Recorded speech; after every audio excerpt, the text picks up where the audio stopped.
Hey guys, good day guys. Mag-oatmeal tayo guys. Ito lang yung kakainin ko ngayon. Ngayong umaga. Pero mamaya, umaga na sa akin. Sa inyo dyan, hapon. Kasi hapon ako nagigising guys. So magka-quaker oats lang ako. Mag-oatmeal lang ako ngayon. Magka-quaker oats ako.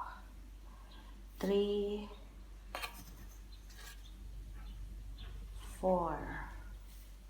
Ito lang yung breakfast ko ngayon. Mamaya ako kakain ng rice. Paninindigan ko talaga to guys.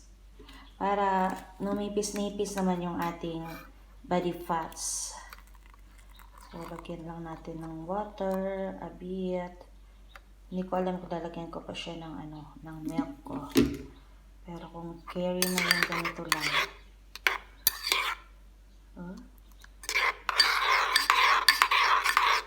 Parang gusto ko siya lagyan ng fresh milk.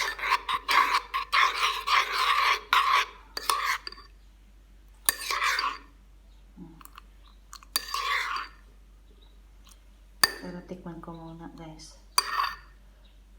Okay. Ang tagal na akong hindi nakakain ng oatmeal.